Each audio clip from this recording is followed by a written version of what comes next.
பிரியமானவர்களே, ஆண்டவராகிய இயேசு கிறிஸ்துவின் நாமத்தினாலே உங்கள் யாவரையும் நான் அன்போடு கூட வாழ்த்துகிறேன். எல்லாருமே சந்தோஷமா இருக்கிறீங்களா?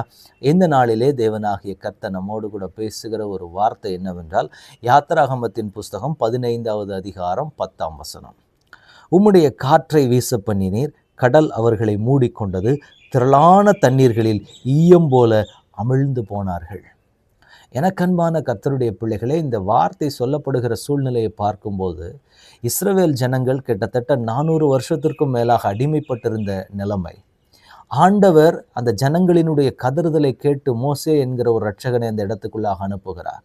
நீ எப்படியாவது அந்த ஜனங்களை மீட்டெடுக்கும்படிக்கு தேவன் மோசேயை அனுப்பி ஆண்டவர் பல காரியங்களை அந்த இடத்துல செய்து ஒரு வழியாக அந்த ஜனங்கள் அந்த இடங்களை விட்டு வெளியில் வர்றாங்க. அந்த அடிமைத்தன வாழ்க்கையிலிருந்து அவங்க வெளியில் வர்றாங்க. வரும்போது என்ன நடக்குது அப்படின்னா, அவர்களை அடிமைப்படுத்தின ஜனங்கள் இவர்களை எப்படி இத்தனை வருஷமா நம்ம அடிமையாக வச்சுட்டு இவங்களை விட முடியும், இவங்க போய் ஒரு சுதந்திரமான ஒரு வாழ்க்கை வாழ்ந்து விடக்கூடாதுன்னு சொல்லின ஒரு நல்ல எண்ணத்தில் என்ன பண்ணுறாங்க அப்படின்னா, அவங்கள பின்தொடர்ந்து வந்து கொண்டே இருக்கிறாங்க. வந்து கொண்டு இருக்கிற பொழுது முன்பாக செங்கடல் நிற்கிறது, பின்பாக பார்வோனினுடைய சேனை நிற்கிறது.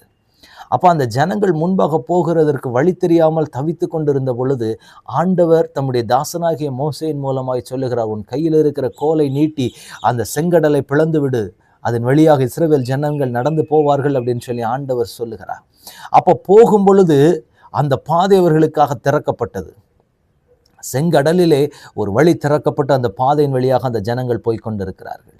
அப்போ அந்தப்படியான சூழ்நிலைமையில் பின்னாடி வரக்கூடிய அந்த பார்வோனினுடைய சேனைகளும் எதிரிகளினுடைய கூட்டமும் இதே பாதையை நாமும் பயன்படுத்தி கொள்ளலாம் அப்படின்னு சொல்லிட்டு அவங்களும் பின்னாடி வர்றாங்க.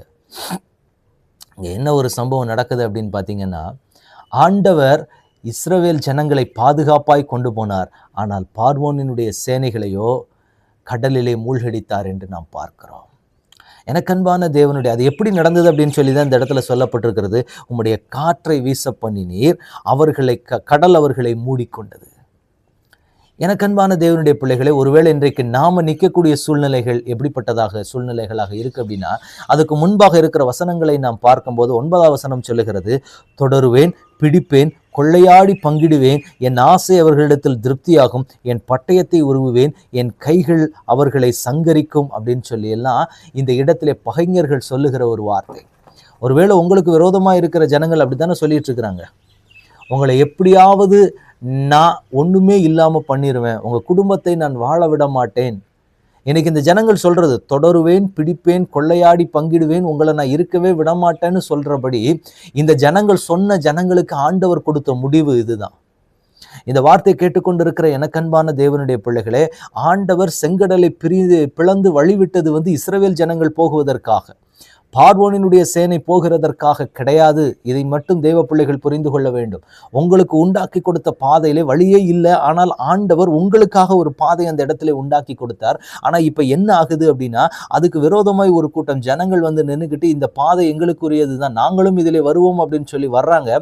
அதை நினச்சி இந்த பாதைக்குள்ளே நீ போக விடமாட்டேன்னு சொல்லி உங்களுக்கு விரோதமாய் சில மனிதர்கள் நிற்கிறாங்கல்ல, ஆண்டவர் உங்களுக்கு என்ன வாக்கு கொடுக்கிறார் அப்படின்னா, அப்படிப்பட்ட ஜனங்கள் எழும்புகிற பொழுது இந்த வார்த்தையை போல, தொடருவேன், பிடிப்பேன், கொள்ளையாடி பங்கிடுவேன், என் ஆசை அவர்களிடத்தில் திருப்தியாகும் அப்படின்னு சொல்லி இந்தப்படியாக உங்கள் பின்னாடி ஒரு கூட்டம் வந்து கொண்டு இருக்கிறதோ, ஆண்டவர் உங்களுக்கு சொல்லுகிறார், உங்களுக்கு உண்டாக்கின பாதை உங்களுக்கு தான்.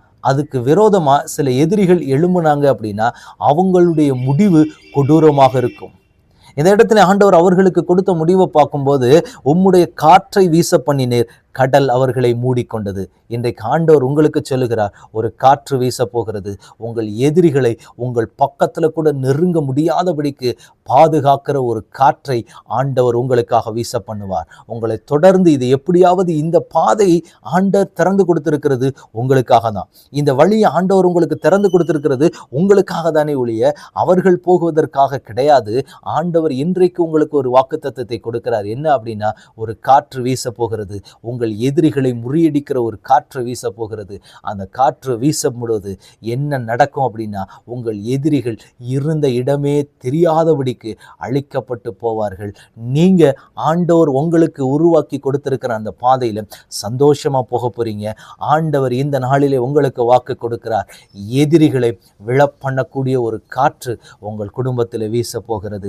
நீங்கள் இருக்கிற எல்லைகளிலே வீச போகிறது. ஆண்டவர் அன்றைக்கு இஸ்ரவேல் ஜனங்களை பாதுகாக்கும்படி ஒரு காற்றை வீச பண்ணின தேவன் உங்களுக்காகவும் ஒரு காற்று வீச போகிறது.